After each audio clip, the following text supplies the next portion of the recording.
All right, class, welcome to chapter 17. 2 to go, 17 and then the last chapter, and you are done for the quarter. So we're in the home stretch here. So chapter 17, excuse me, we're going to talk a bit about the Paraxial Mesoderm.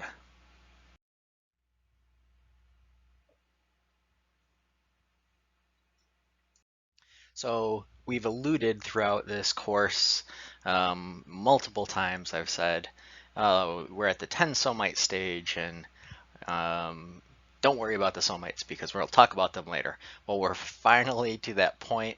The second to last chapter, you'll finally figure out what these things develop into because we've referenced them throughout the quarter.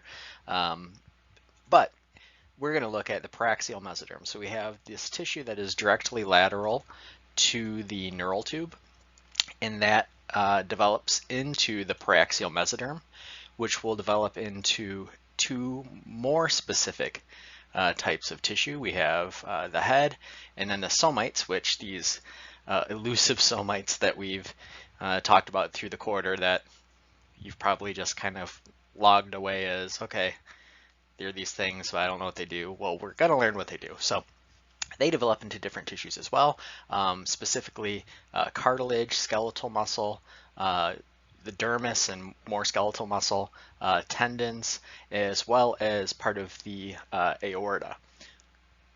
So let's look at this paraxial mesoderm development in a chick embryo. We're going to focus here on the mesoderm. And so you see we have the primitive streak, which is to orient you. So this is very early in development. And you see we have these cells that are lateral of that are the migrating mesoderm and endoderm precursors. So early on, we had the primitive streak, and now we're to the point where the neural plate is starting to develop. And at this point, we also have the formation of the paraxial mesoderm from those migrating mesoderm cells. So once the neural tube here has closed, we also have differentiation of the somite cells, which migrated in from those mesoderm cells, which will eventually lead to the development of the sclerotome, which we will get into in a little bit, and also the beginnings of the aorta, the dorsal aorta down here. So here we have kind of a color-coded schematic of the development of the somite. So on the left here we have 48 hours into development, and we see these migrating mesoderm cells, and they're color-coded to match what they'll develop into, and this is all based on position. So as you can see down close to the notochord here, those cells will develop into the vertebral body. The cells that are a little bit a little bit dorsal of that will develop into these kind of middle parts here of the developing vertebrae. The parts that are kind of more distal from the neural tube will develop into the distal ribs. These red cells at the top, the very dorsal part, will develop into all these different connective tissues, right? So skeletal muscle, tendons, dermis, etc. The green cells here will develop into the spinal arch, the ones close to the neural tube. And also I want to point out that the somites have two distinct regions. We have the dermomyotome, which are the cells that are very much to the dorsal side, and it's just kind of these couple layers right up here. And then we have the sclerotome, which is this larger collection of cells that is below the dermomyotome, more towards the ventral side and also bordering on the notochord here. So this is pretty much a table view of what we just talked about in the last slide, showing you what the dermomyotome and the sclerotome, some of the example tissues that they'll develop into.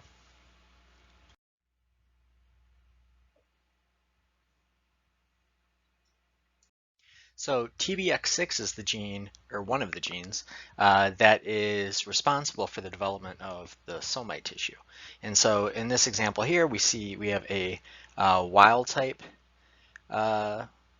mouse, and we're looking at SOX2 and PAX6 expression. So SOX2 is expressed throughout the developing neural tube, and PAX6 in a region of the developing neural tube.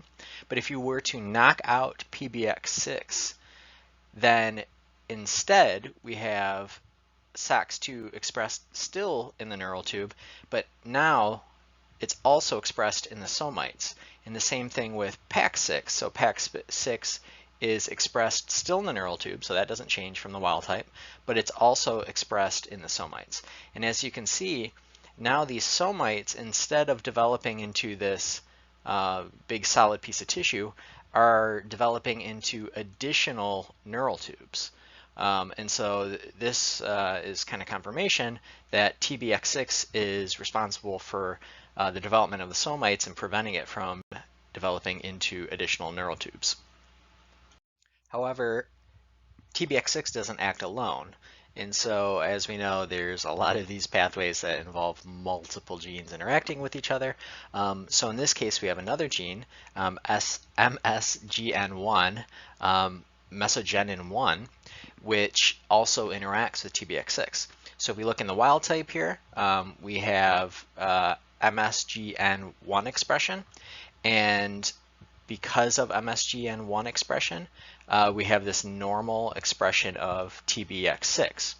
Well, if we were to gain of function manipulate MSGN1, so put it under a constitutive promoter or increase the expression beyond normal, then we also get an increase in expression of TBX1 that expands more anterior from where it's normally expressed. So this shows that MSGN1 is a regulator of TBX6 and also plays a role in defining these tissues. Now what if we were to go the other way? So instead of turning up MSGN1, we knock it out, we turn it down. So here we have the wild type, and you can see the expression of this gene of TBX6 expressed normally in the developing somites. And if we were to mutate and create a loss of function for MSGN1, you can see that that negatively affects TBX6. So if we turn MSGN1 up, TBX6 goes up. If we turn MSGN1 down or mutate it, that turns TBX6 down. So there's a direct relationship between these two. So we know MSGN1 and TBX6 play a role in setting these gradients. We've talked ad nauseum about gradients this quarter. But in addition to that, there are things even more upstream. So retinoic acid, which we had talked about previously, RA, is also involved in setting these gradients and defining these boundaries. And so as you can see on the left here, we have this normal FGF8 expression. And if you are to knock out RA, then that gradient of FGF8 is expanded. And so this leads to the development of this model where we have FGF8 and WNT3A that are expressed in the posterior and tail off towards the anterior. And then we have retinoic acid, RA, that is expressed highly in the anterior and starts to dwindle down in the direction of the posterior. And these are antagonistic to each other. So RA represses FGF8, and FGF8 through CYP26B represses retinoic acid. So if you are to get rid of, I'm going to change my color here, I'm getting a lot of lines. If you get rid of retinoic acid, then because there's no antagonist, these gradients of FGF8 and WNT3A can get a lot longer, and they expand past where the normal border is.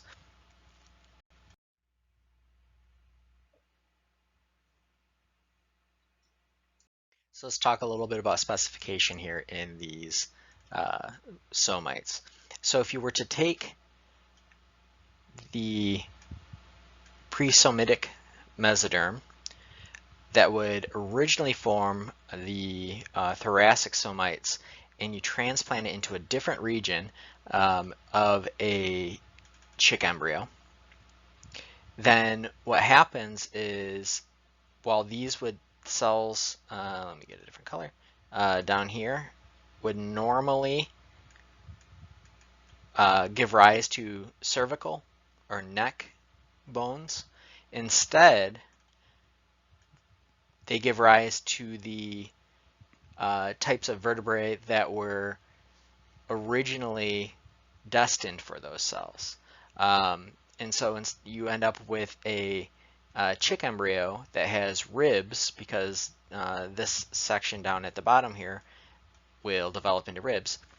Those ribs will form regardless of where they're transplanted into, and they will form in the neck tissue.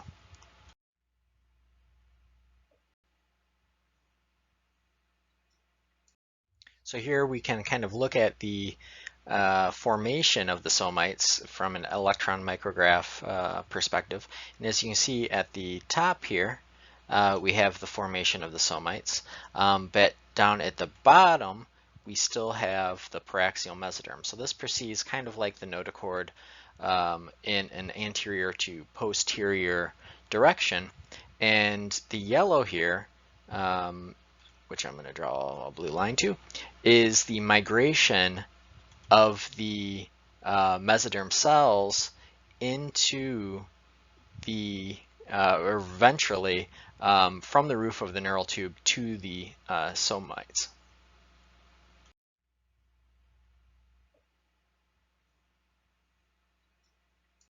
All right, so we're going to look at an axis of how the elongation of the neural tube, or developing neural tube. So here we have bipotential neuromesodermal progenitor cells, which are abbreviated NMP, and they originate here in the DMZ. So I'm going to write NMP here. And the DMZ is the dorsal medial zone, and these cells will migrate to the progenitor zone, which is at the very tip here of the extending midline, the extending neural tube. And these cells can go in one of two directions, hence the bipotential.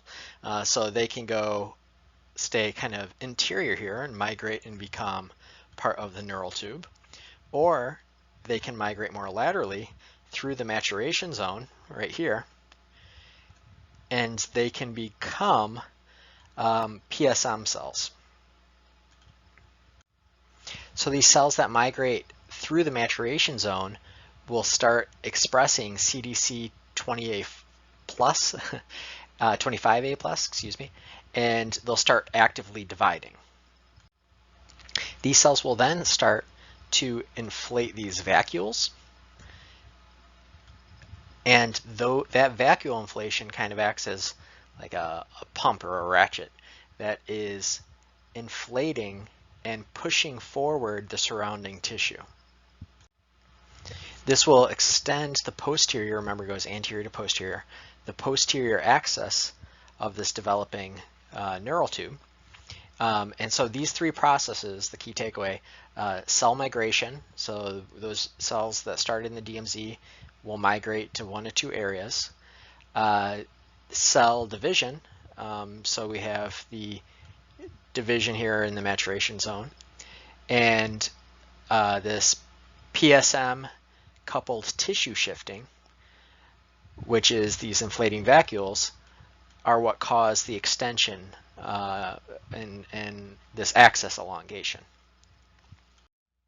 So here we can look at these cells that contain the vacuoles.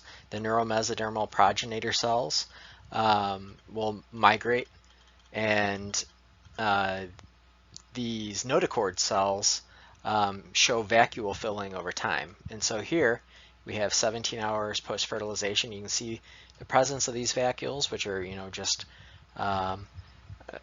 sacs of fluid at this point. And 19 hours post-fertilization, you can see that they are starting to kind of widen. And then 21 hours post-fertilization, they're even wider. So this is pushing, filling, inflating, and pushing that notochord more towards the posterior.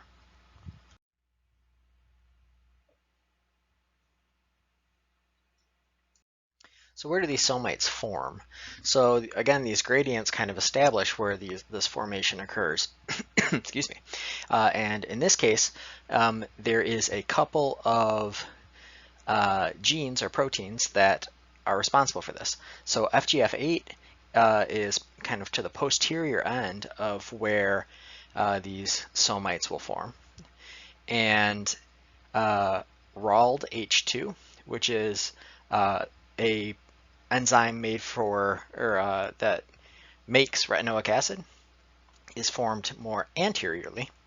And so these two gradients give the positional information where to form somites. So in between them, where neither of these are expressed, is where you get somite formation. So here, this MESP is the stain showing the formation of the most current somite.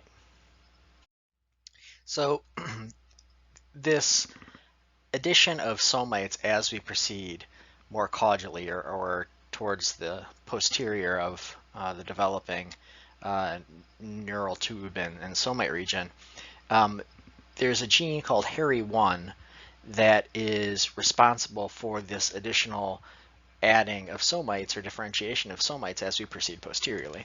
And so here we have kind of our definitions of where HERI1 is expressed. And so we have the PDM tissue that, or PSM, excuse me, PSM tissue that is surrounding, this is the developing neural tube here, and the PSM tissue surrounding it. And as you can see, HERI1 is expressed in the most caudal or posterior region of the first somite here, which we call S0. And in the developing, when the next somite is developing, we see a big, strong band of HERI1 expression more caudally, and we see this expression of HERI in what will be the posterior region of the next forming somite. And so as we progress through time, you can see that this band of HERI expression moves anteriorly. So it's no longer expressed in this big strong band, but has kind of shifted up towards the developing somites. And we start where this arrow is to get formation of this fissure between somite S1 and what will eventually become the next somite. Then, as we continue to proceed through time, you see that this band of HERI1 gets shorter and moves even further anteriorly. We have developed this fissure, and oops, that's a big arrow. We've developed this fissure and have started to segment off this S1 somite. So now we have two somites. We started with just S0. Now we have S0 and S1. And then the process repeats. And so at the very end, we go back to this wide band after S1 is completed, wide band of HERI expression down at the caudal or posterior side. We have this wave, as you can see, this is kind of, it says here that this is kind of a wave action. So we start with HERI down at the bottom and just continues, I'm going to change my color here, continues to move further and further anteriorly until it makes up the caudal part of the next developing somite. And then more HERI expression occurs down on the posterior side or caudal side to start the next wave. And so this process will repeat. And so this process happens about every 90 minutes to make another somite. So another gene that's essential for the formation of these somites is Notch in this Notch delta signaling pathway. So just briefly, we're going to look at this from a mutagenesis standpoint. If in our example here, we're going to use mice. So wild type mice, you can see that the somites were fine and that they started to form these vertebrae and the tissue surrounding the developing neural tube and spinal cord. However, if you are to mutate LFNG, which is a notch target called lunatic fringe, and so notch doesn't have anything to signal to, then you get aberrant development of the somites. And similarly, if you are to mutate distallus 3,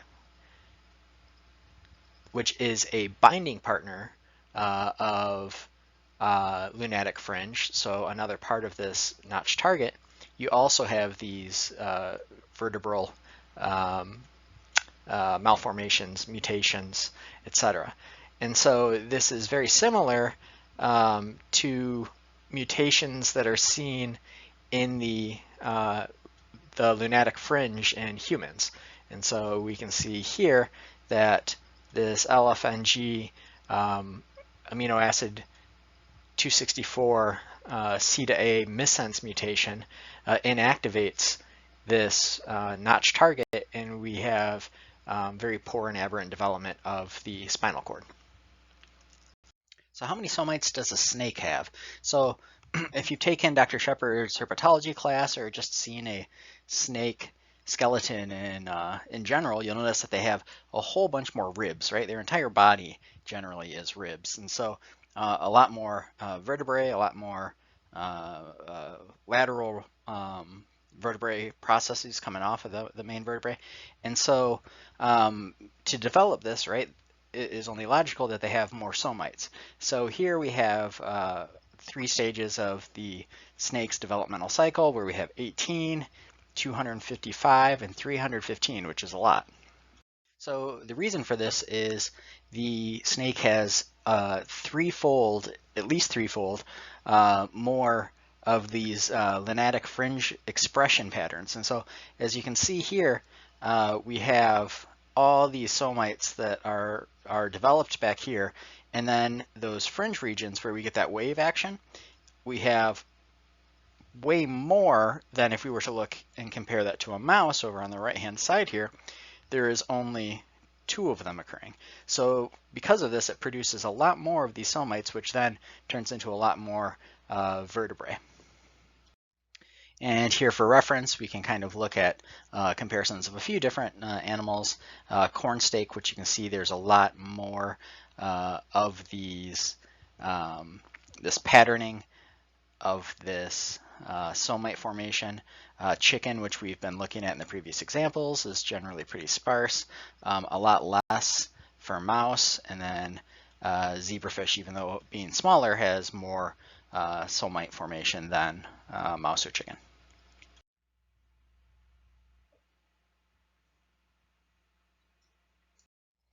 So it turns out that there are these segmentation clock genes, which are similar to circadian rhythm genes, that you can see the expression changes up and down in a pattern kind of like their circadian rhythm.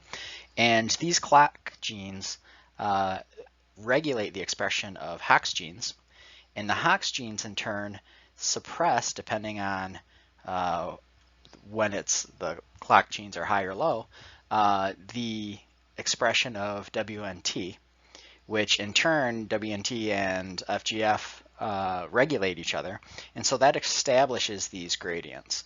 And then, as you can see, the retinoic acid RA forms this anterior gradient, and in concentrations of where WNT and FGF are present, suppresses those. And on the flip side, FGF stimulates this CYP26A1, which represses retinoic acid. So we have this gradient where these two, the two gradients, retinoic acid and then the WNT/FGF gradient, suppress each other. And that's how you establish this anterior-posterior axis in this formation of somite.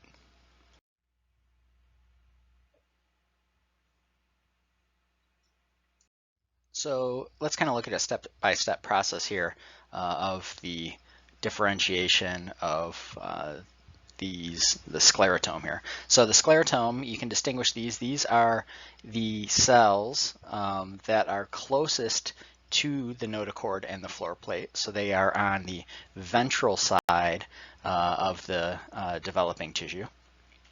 Now by day 3 of development, there is this loss of those adhesion molecules like adherins, and the sclerotome cells, they start to kind of separate from one another and migrate toward inward toward the neural tube here.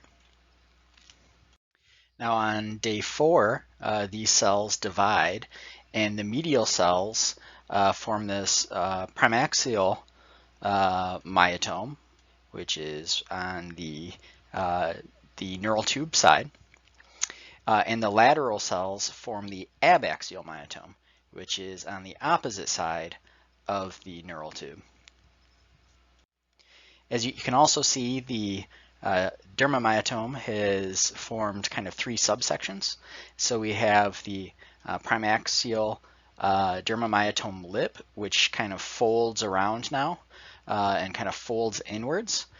We have the center part that was the dermamyotome remains as the dermamyotome, and on the side distal from the neural tube, we have the formation of the abaxial dermamyotome lip. So these kind of just fold underneath to since the sclerotome is no longer inhibiting that.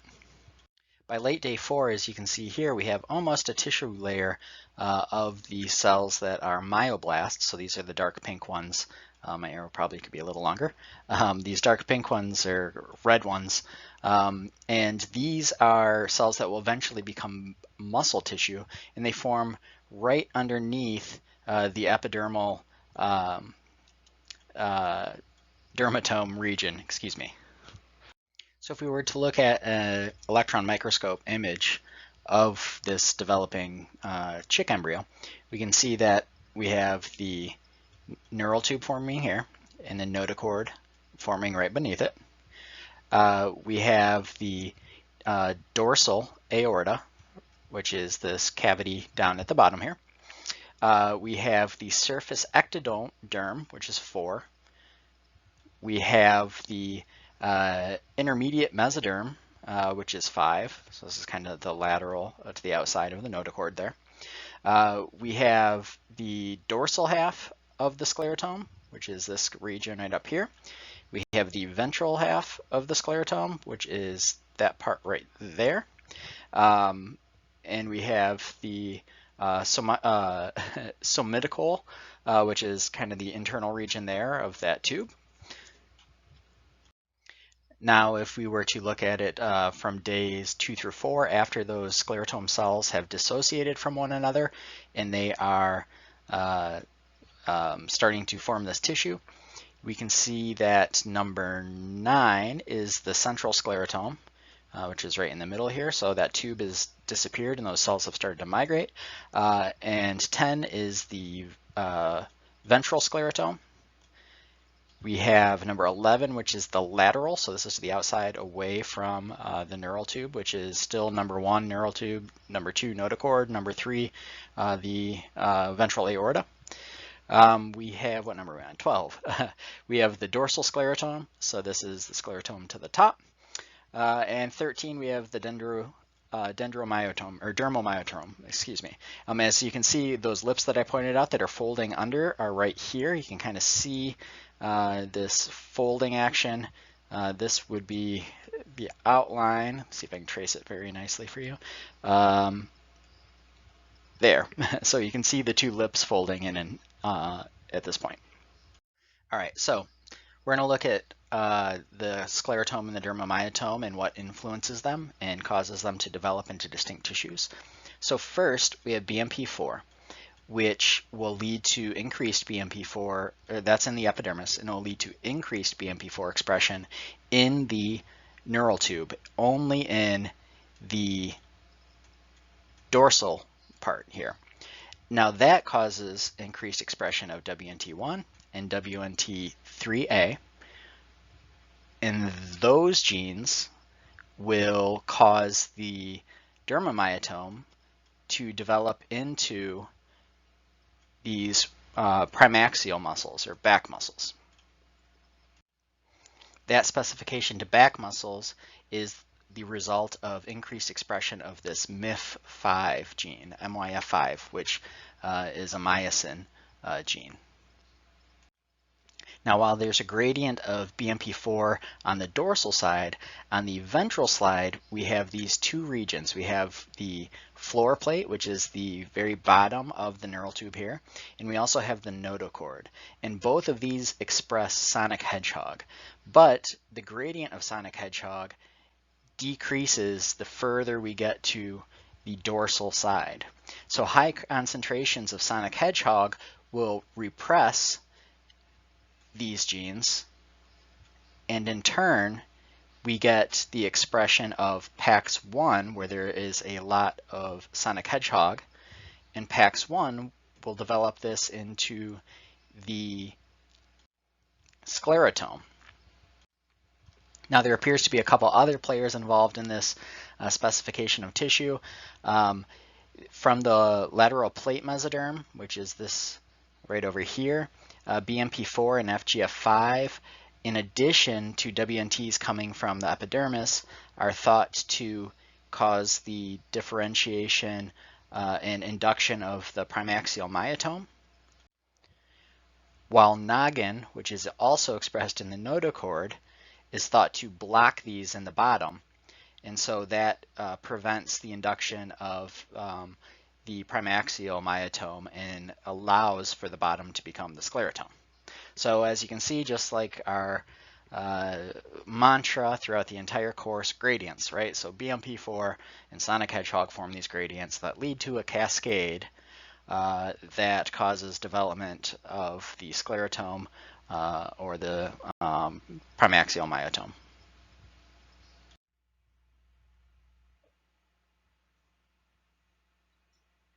So here we have kind of a time-lapse picture of this development. And as you can see, these tissues will develop into the vertebrae. So we start with our sclerotome and dermamyotome right around the neurotube there and above the notochord. And as we develop, they start to stretch out. This is after those cells have dissociated and started to kind of move and proliferate. And as you can see, the cells that were closest to the notochord here will eventually turn into the vertebral body, so they will surround that neural tube and make the body of the vertebrae. The cells that are kind of in the center of the sclerotome here, they will develop into the transverse processes as well as the ribs. And lastly, the parts that were most dorsal, right underneath the dermamyotome, this indicated in green here, those will develop into the spinous processes, so the back part of your developed vertebrae.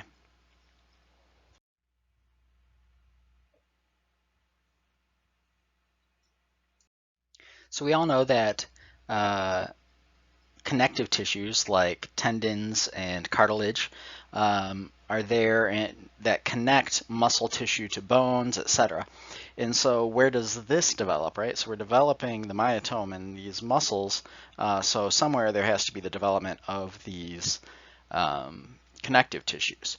So this occurs in a layer underneath the myotome called the syndotome.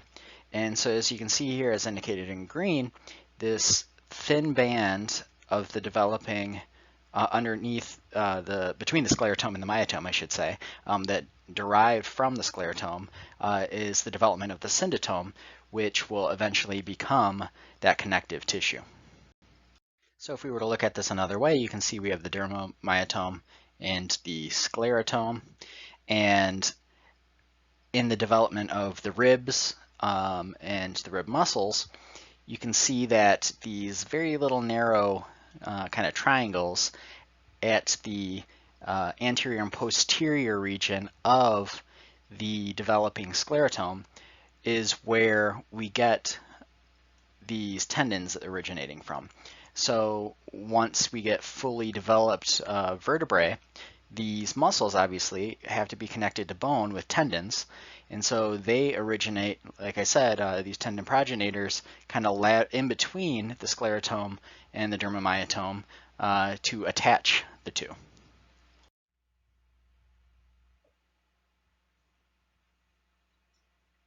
So let's look a little bit about bone formation in the process. So first we have mesenchymal cells in A here that commit to becoming cartilage cells, or also known as chondrocytes. These committed chondrocytes condense into these compact nodules. So they all kind of flow into this real dense pact here. The nodules differentiate into chondrocytes and proliferate to form the cartilage model of bone. So before bone is bone, we have kind of a casting, so to speak, if an engineering term, of these bones. And so all bones start off as kind of this chondrocyte-driven, softer model. So these chondrocytes then undergo hypertrophy and apoptosis, and they start to mineralize their extracellular matrix. So they're starting to put out that calcium-based matrix to turn the cartilage version of the bone into bone. And so this apoptosis of the chondrocytes allows these blood vessels to invade in between where those cells have died and enter the bone.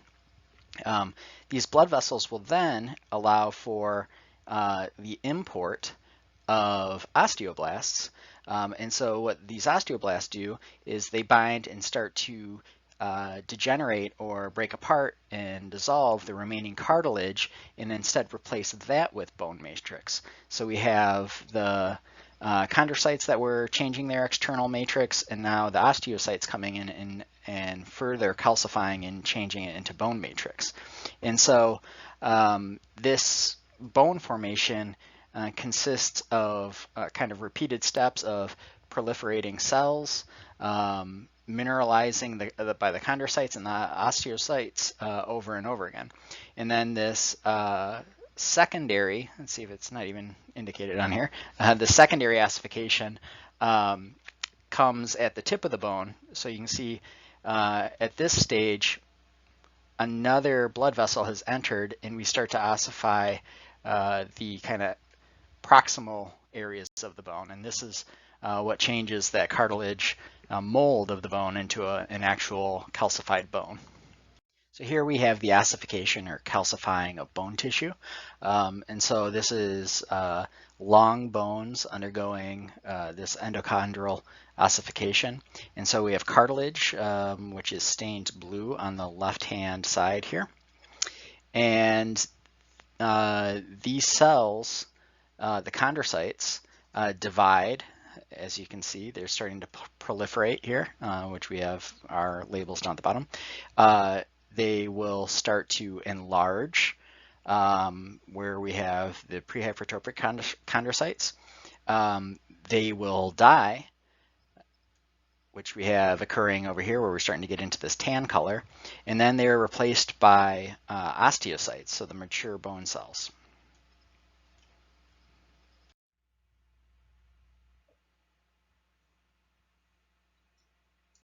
So a cool little bit of, I guess, trivia or science is that phenotypes can be produced depending on the stress load on muscular and skeletal tissues. And so this is evident for any of you athletes or those of you that work out.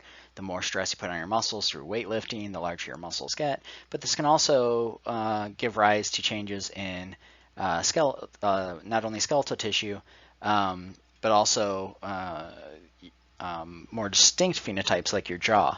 So here we have a cichlid, which is a type of fish, where the hardness of their food, so whether they're eating something real soft,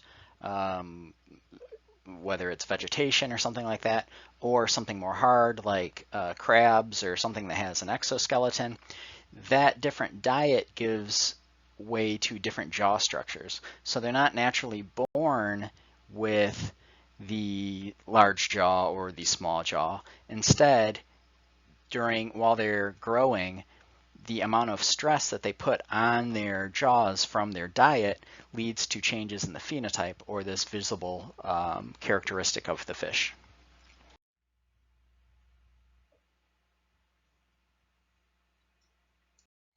And as I said earlier, working out can lead to changes in phenotype as well. So we'll talk a little bit about satellite cells, and these are responsible for muscle growth. So these cells, which is indicated with this very technicolor staining here, it's actually stained for PAX7. And this satellite cell resides between myofiber cell membranes and the basal lamina. So they're kind of outside these myofibers, and between that and the extracellular matrix or basal lamina. So satellite cells can divide asymmetrically to form a MYF5 cell, so a cell that no longer expresses PAX7, but instead it is a muscle precursor, or it can remain as a stem cell expressing the PAX7 gene, which can then differentiate into more muscle cells later on. And so there's also a symmetrical division component to these cells where the MYF5 cells can create more MYF5 cells. So when you're working out, these cells start to proliferate and make bigger muscles. And the progenitor cells, or the stem cells, excuse me, they are able to divide symmetrically as well and just create more of these progenitor cells. And so these are responsible for cell or muscle growth. So that wraps up this chapter. We have one chapter to go, so stick with me. We're almost to the end here, and we'll finish up soon.